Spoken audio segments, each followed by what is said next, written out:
The breakouts continue for Puka Nakua and Devin A-Chain. We had some bounce backs from some early draft picks and a couple of other just mega studs being mega studs this week in week 4 of the NFL. This is your week 4 recap on the ADP, the Average Dude podcast. I am your Average Dude host, Matt Mormann, for this one. And we're going to go through the entire Sunday slate, start at 8:30 a.m., all the way through the Sunday afternoon games. The Sunday night game has not yet kicked off between the Chiefs and the Jets, so obviously I will not be touching on that one. Let's start things out with early this morning, the Atlanta Falcons versus the Jacksonville Jaguars out in London, and kind of a dud game a little bit here for both sides, really. I didn't, Atlanta especially only scoring 7 points in this one, but even Jacksonville, they did have a defensive touchdown. They got the back-to-back picks against Ritter, which is always exciting for the defense. Not necessarily exciting for what we want here for fantasy purposes. I'm going to go with one kind of dud on each side of this thing to really highlight. And on Jacksonville, it's Calvin Ridley. Only 2 catches on 2 targets in this one.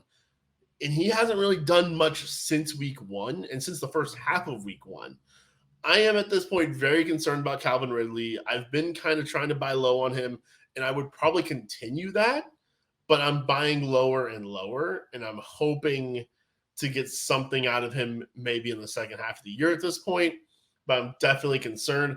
Christian Kirk is their guy, though. 12 targets in this one, 8 catches for 84 yards, and come through again in a big way. Christian Kirk just looks like he is their number 1 preferred target in that offense. And by the way, Travis Etienne, another big workload in this one. He got 20 carries. Not the most efficient game on the ground from Travis Etienne in this one, with the 20 carries only netting 55 yards. But Tank Bigsby doesn't appear to be too much of a threat just yet.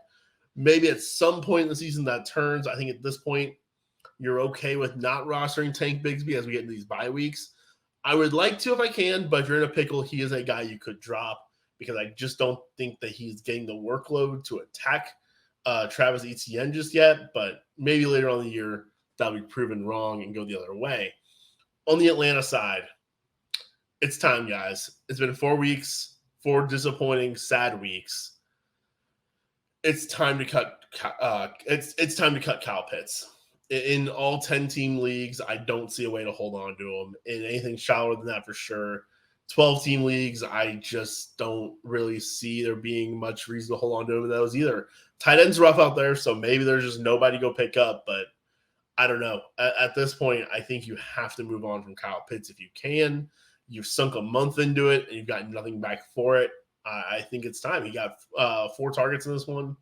Jonnu Smith got 6 targets and caught all 6. I don't see the offense making a dramatic change. I don't see, even if Taylor Heineke becomes the guy, I don't see that necessarily being a great thing for Kyle Pitts. It's not like I think that he's a much better passer than Desmond Ritter. How many times have we been frustrated by Washington's pass catchers with Taylor Heineke? So I think it's probably time, if you can, just move on from Kyle Pitts. Let's go move on to some more fun stuff here. So the Miami Dolphins 20, the Buffalo Bills 48.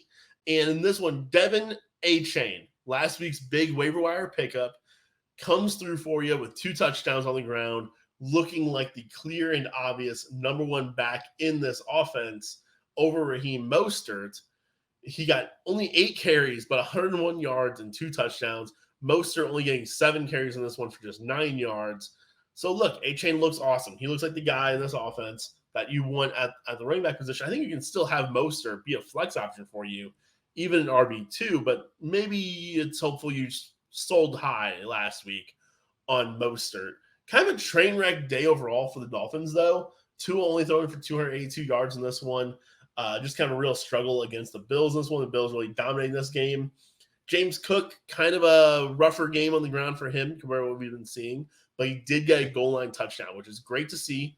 We haven't seen those for him yet this year, even though the Bills are a great offense. They've been down that direction. It hasn't been going to Cook. So him getting that goal line touchdown, great to see for him.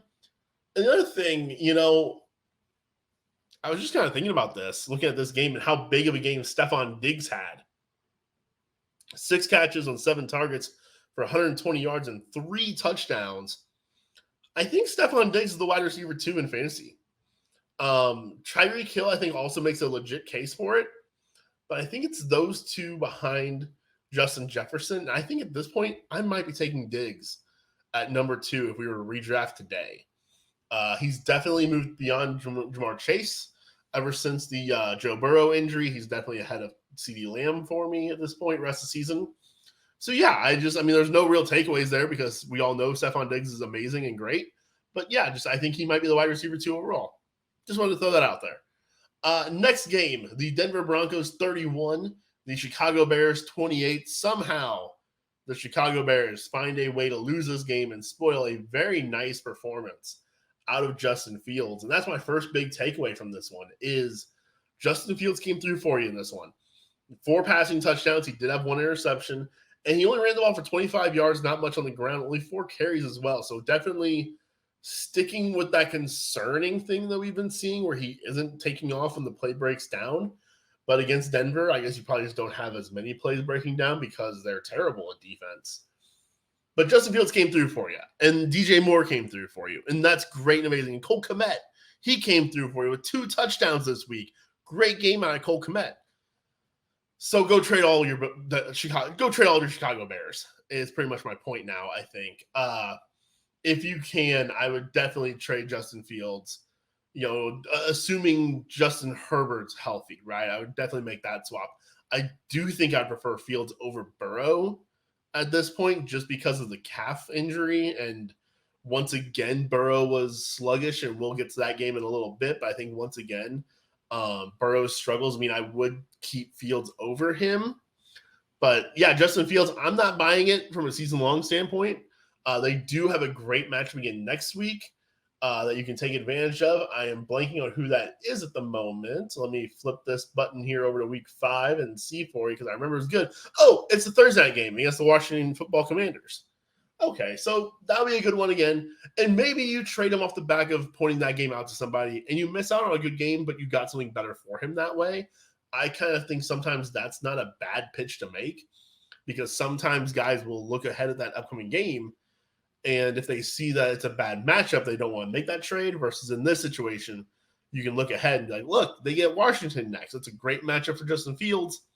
You can sell them a little bit higher that way. Khalil Herbert, the unquestioned RB1 in this one for the Bears, 18 carries for 103 yards. So Roshan Johnson kind of continues to be a waiver wire option, a handcuff, kind of put him on the bench kind of guy, not really a flex player for you.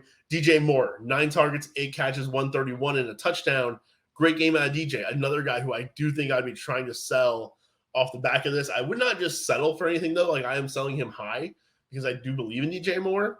This is a great game, though, and if you can turn that into getting that RB2 that you might need on your roster, I'm willing to do that. Or if you can get just a different wide receiver, too, that maybe have a bit more faith in over the course of the season. On the Broncos side of things, Javonte Williams suffers a hip injury in this one. He left the game early, did not return. Jaleel McLaughlin was the guy, really. Once he came into this game, 7 carries for 72 yards, 3 catches for 32 yards, and a touchdown. Samaje Perine, who I think a lot of us going into the season expect to be the handcuff, 6 carries for 12 yards, plus another 2 catches for 23. McLaughlin seems to probably be the guy to pick up here. Definitely a guy you can put a waiver claim in, especially if Javonte is going to miss time.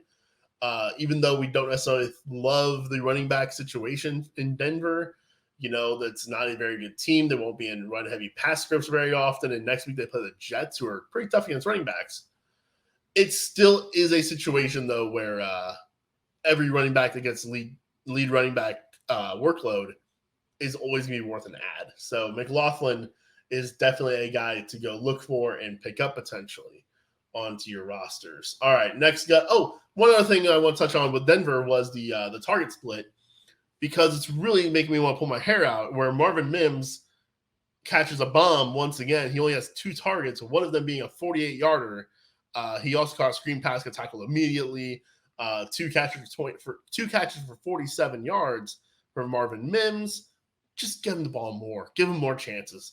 Even if it's just throwing it deep to him more often, I would love to see more Marvin Mims. Jerry Jeudy and Cortland Sutton each got 5 targets. Sutton got the touchdown, kind of cannibalizing each other a little bit in a bad offense by having both of those guys in there. Next up, the Baltimore Ravens beating the Cleveland Browns 28-3. And this is one of the guys I was talking about, with guys who have been off to a slow start finally coming through for us here a month into the season. Mark Andrews coming through, 5 catches, 80 yards, and 2 touchdowns in this one for the Ravens tight end. He was the tight end 2 in drafts this year. He's been a disappointment. He's been injured. It's been kind of a rough go of it so far for Andrews. Comes through for you in this one. Massive game. I think the buy low window has officially closed. I've been saying I would trade TJ Hawkinson for him. I've been trying to do that. I was unable to, but I was hoping to be able to swap the tight end 3 for the tight end 2, and this was why. He's the guy in this offense. He's great. Gus Edwards got 15 carries in this one. Justice Hill 3, Melvin Gordon 3. Not anything too exciting in the Ravens backfield at the moment, but just does look like Gus might be the guy. If you're in a deeper league, Keaton Mitchell, he's a running back, a rookie. He was stashed on the IR for the Ravens. Maybe he's the guy you pick up and give a shot to in deeper leagues. I would not be recommending him in even 12-team leagues, or for sure 10s, but in maybe a 14 league, or if you have deeper benches. He could be a guy potentially to break out of this offense. And the last thing is Dorian Thompson-Robinson. He got the start for the Browns in this one. Deshaun Watson was out with a rotator cuff injury. If he's going to be the quarterback, I'm not sure you can start any Browns. Maybe Jerome Ford. And Njoku had a nice little game. So maybe there'll be one pass catcher per game that you can have in your lineup. I don't feel good about it, though, at all, about having any pass catchers in there while Thompson Robinson is in there. Look, Deshaun Watson wasn't great for these guys, but he was good enough to at least get them their numbers. And that was definitely not the case today. He looked overwhelmed by the Ravens defense the entire time out there and just didn't really seem to know what he was ready for or doing. Next up, the Pittsburgh Steelers 6, the Houston Texans 30. First thing to note here, Kenny Pickett did get injured late in the game. I did not see if he returned or not. I'm not sure on that one, so that's just something to keep an eye out. I think if Mitch Trubisky's the quarterback, that's just yet another knock on all the Steelers pass catchers, who I'm already not that excited about. The only Steelers pass catcher that I am a little bit excited about is the running back pass catcher, Jaylen Warren. He got all the passing downs work again in this one. He was, again, behind Najee in the rushing game, but changes have to be coming in Pittsburgh, right? They have to be doing something soon. Getting just dismantled by a Houston Texans team is real bad news for the Pittsburgh Steelers. I have to imagine something changes, and Jaylen Warren definitely brings a spark to this offense that Najee Harris just does not bring. Tank Dell kind of disappears in this one. 1 catch for 16 yards on 3 targets. Nico Collins, though, he came through in a big way. Hope you started him this week. 7 catches for 168 and 2 touchdowns. So great game for Nico as Tank Dell faded back away a little bit. It might be a bit of a guessing game between these two guys moving forward. I kind of was thinking after last week, hey, maybe this is the Tank Dell emergence that we've been looking for. Me and Tanner, you go back to the summer, and one of the things we talked about was when you see a rookie emerge compared to when you see a veteran emerge, I tend to want to bet on that rookie because that rookie is an improving player, a growing player. Sometimes the veteran's just doing stuff with good opportunities, but those opportunities can easily then transfer over to the rookies who are really playing well and impressing as younger players. Not to say Nico's a true veteran by any means. He's only in year 3. So this could just be a third-year breakout for Nico Collins. He looked awesome again today. Like I said, 7 catches for 168 and 2 touchdowns. Great game out of Nico. Great game out of CJ Stroud. He continues to really impress me as a passer. He just looks in control out there with the Texans offense. And I think he's a nice low-end streamer. Look, we're into bye weeks. We're getting some injuries racked up here. Matthew Stafford was banged up. Justin Herbert's banged up. Not that you're playing Kenny Pickett, but he got hurt too. Deshaun Watson getting hurt and missing this game. I think that CJ Stroud might be a decent low-end starter option for you. Maybe more of a QB2. But again, with bye weeks and injuries and, a lot of leagues have teams that hold on to 2 quarterbacks, sometimes even 3 sometimes. And so that free agent pool isn't always as deep as you would like it to be at quarterback. Stroud's a guy that I think you can have on your roster and play in a pinch. Next game, the Minnesota Vikings 21, Carolina Panthers 13. And my first note of this one is buy low on Jordan Addison, the rookie wide receiver. He's really impressed me over the first few weeks of the season. And this is just a very weird game where the Vikings only threw the ball 19 times. That's not going to happen at all this year. It hasn't happened at all this year. I'm going to pull up Kirk Cousins' pass attempts and go through that per game here. It's 44, 44, 50, and then 19. So they got the win. Naturally, a lot of times in wins, you are going to throw the ball less. But 19 is such a heavy drop-off compared to what we've seen. And their defense is still bad. Carolina just couldn't take advantage of it. I would fully expect those pass attempts to shoot right back up into the upper 30s, lower 40s even, as soon as next week. So I'm buying low on Jordan Addison everywhere I can. I'm going to send some trade offers out there for him and see what we can do as far as that goes. He only got one target in this game. It's concerning to see a rookie disappear like that, but I will happily buy back in if someone's panicking on him. Other than that, I mean, kind of just a standard Justin Jefferson's the one receiver who did anything. Again, when you only throw 19 pass attempts, you're not going to get a whole lot out of guys. Alexander Madison did have 17 carries for 95 yards. So, look, 2 weeks ago, I was kind of, hey, buy low on Alexander Madison, see what happens. I don't think Cam Akers is going to walk in and take the job. And Akers looked decent on his 5 carries for 40 yards. So that's not bad for Akers, but Madison's the one who was ingrained in the offense and had all the plays in the offense known already. And this is another easy matchup that you had a chance for. And he came through for you. I mean, 95 yards. Then you had one catch for just 3 yards. But if you were in a pinch and you played Madison, you're okay with that. And then on the Carolina side, Chuba Hubbard might be one of the top pickups this week. He had 14 carries for 41 yards and 2 catches for 12 yards. Running back this landscape, man, it's tough out there. So if you need a guy in a pinch, Chuba Hubbard could actually be a guy to go grab. And he could be an option. The Carolina offense was kind of on the field a lot in this one, and they led for a good amount of this game, which may not happen very often. That definitely helps the running backs, and that helped Chuba be a bit more relevant in this one. But I do think that, Miles Sanders hasn't looked great. He dealt with a groin injury in preseason. Chuba might not be a bad option to pick up off the waiver wire. I'm going to look a little bit deeper here after the games on tonight as I kind of get stuff ready for Monday.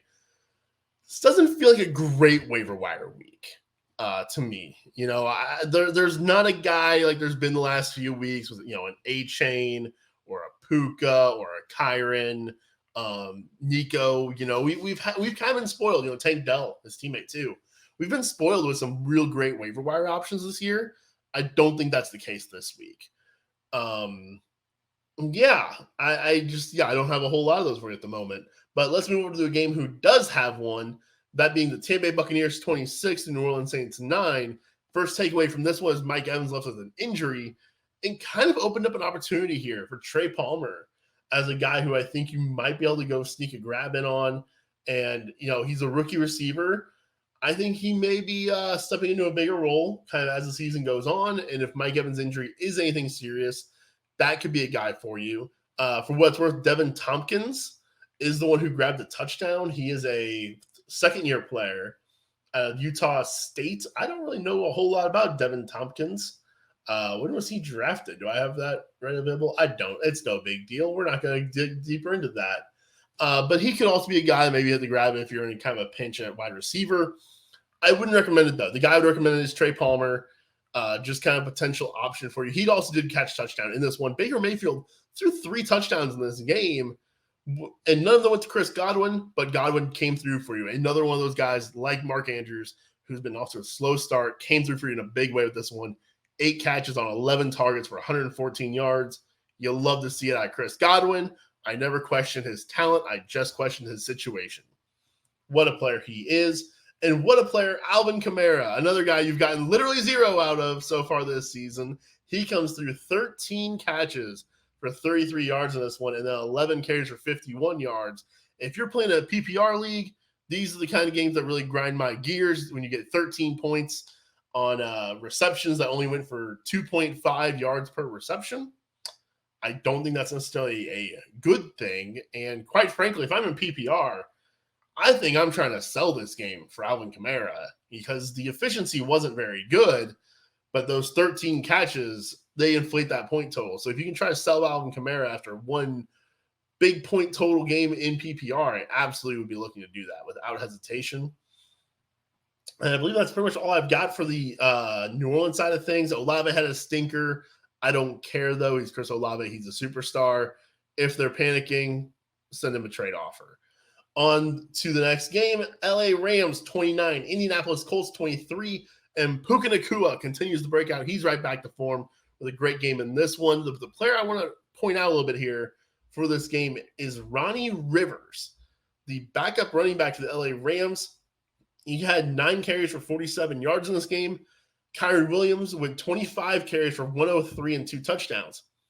Kyren Williams is not a very big running back. He's only 5'9 and 194. And he's been getting a massive workload ever since he took over the job from Cam Akers. And even really that week 1, right? He also had a big workload even dating back to week 1. So I just think that, again, even in bad offenses, workload is workload. And that's what really something that matters in fantasy football for running backs. So if something were to happen to Kyren Williams, Ronnie Rivers appears to be the handcuff. Personally, I would like it to be Zach Evans, but he can't seem to get onto the field at all in any capacity.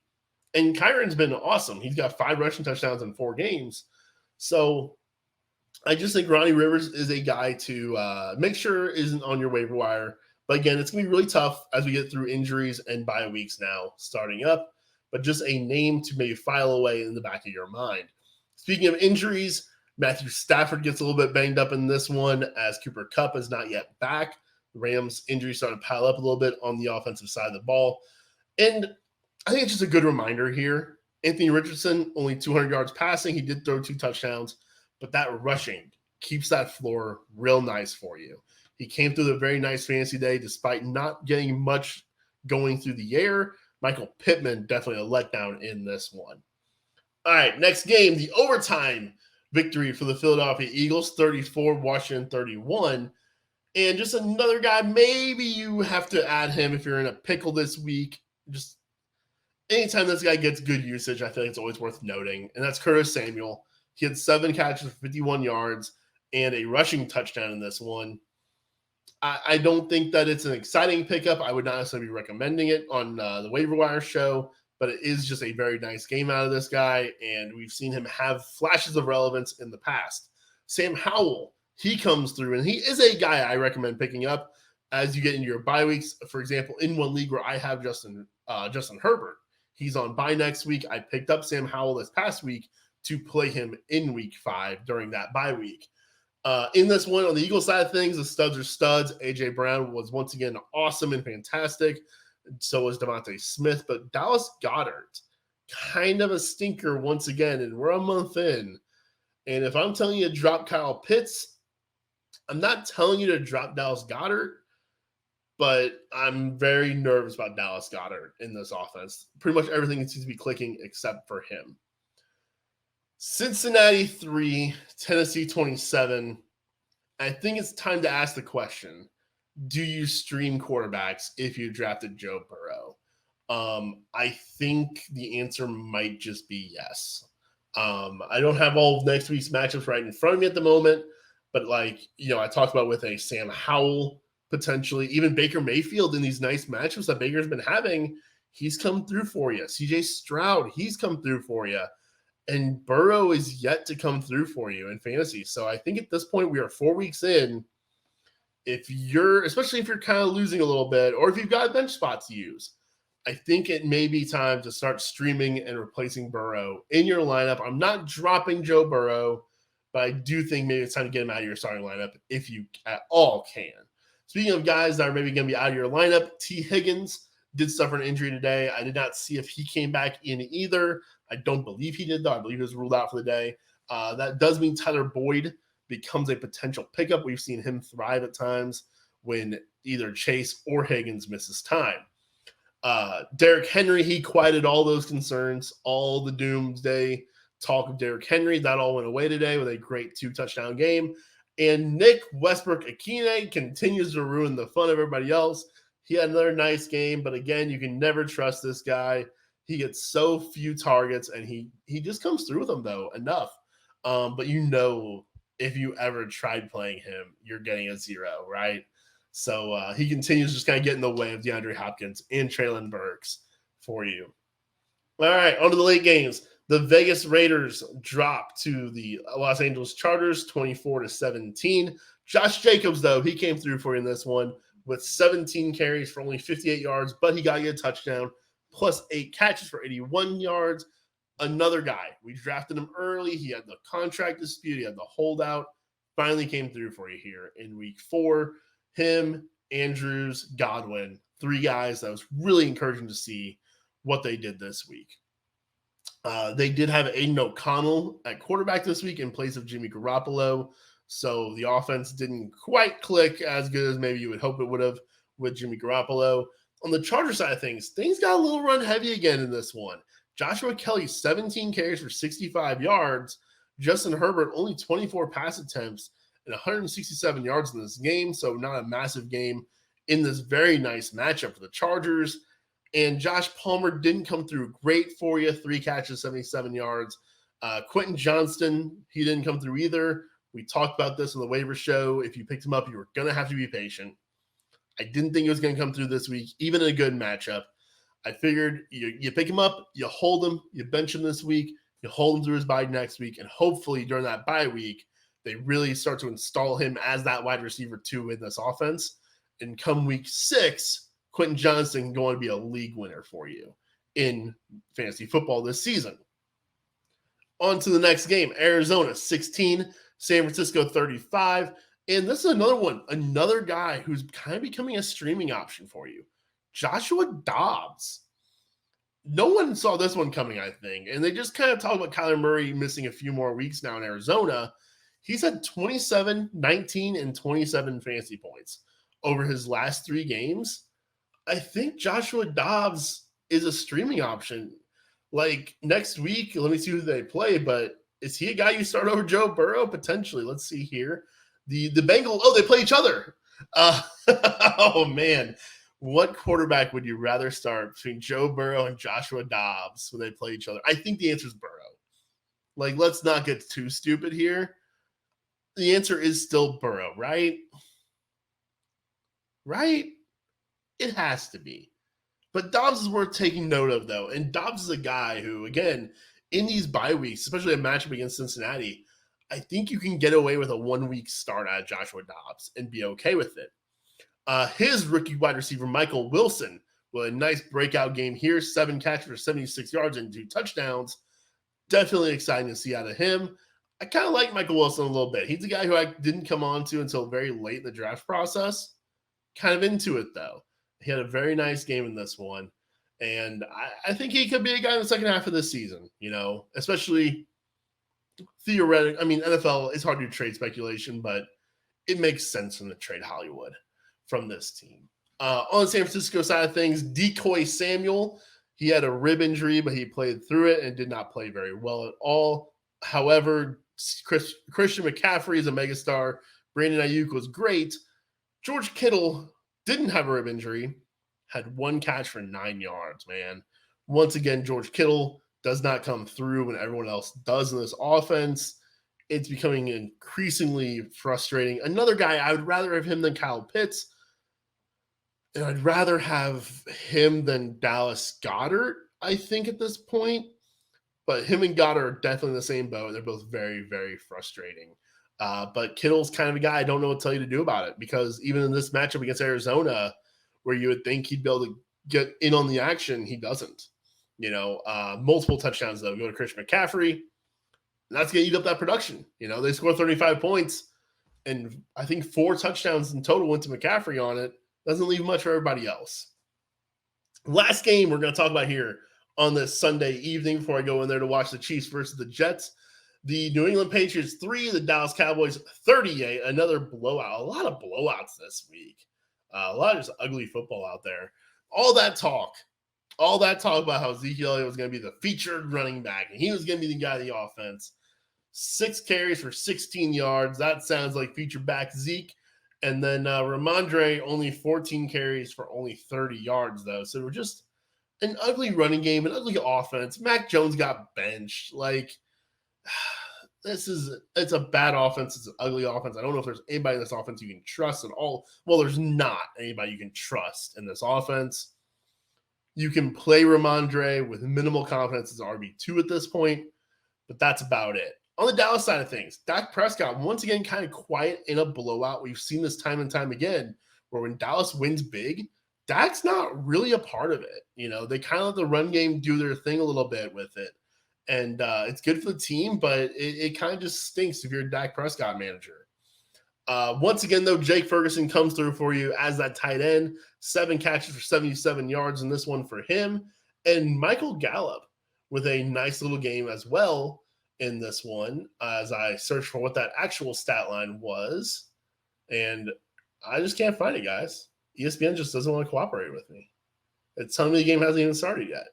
It has started. It's finished. I watched it. The Cowboys trounced them. It wasn't even close. At no point was it close. Cooper Rush started playing. There we go. Now I got some stats. Yeah, Michael Gallup, 5 catches, 60 yards. That's a streamable flex for you right there. He could be a wide receiver to me if you need him to be. Yeah. Hunter Lupke had a touchdown. I don't even know who that is. This game was a mess. I did see that Rico Dowdle got hurt, though, so that's concerning if you were having him as a bench option, as a handcuff behind Tony Pollard, hoping that he would eventually get to play. But I did not see what his injury was or how severe it was, but maybe Deuce Vaughn becomes an option for you as the guy behind Tony Pollard, if that were ever to be a need for your squad. So, guys, with technical difficulties coming up there at the back end of things, and we talked about every game, I think that means it's a good time to probably wrap this one up. So, thanks for joining me here as we took a look through week 4. We are going to be heading into week 5 already. That's what happens right after week 4. And so I will have your waiver wire pickups in the next day or two. I'll come up with some kind of miscellaneous show like I try to do each week for you guys, and just kind of a topic off the top of my head, try to put that one out there, probably either Wednesday or Thursday. Tanner will be back with his starts and sits for you later on this week as well, as we get you set. Moving on from week 4, moving into week 5, and through the rest of this season. Hey, be sure to keep a follow with us at ADP Dudes on Twitter, and follow the YouTube channel, follow Spotify, follow the Apple Podcast. Doing all those platforms, you won't miss a thing, and we will talk to you guys next time.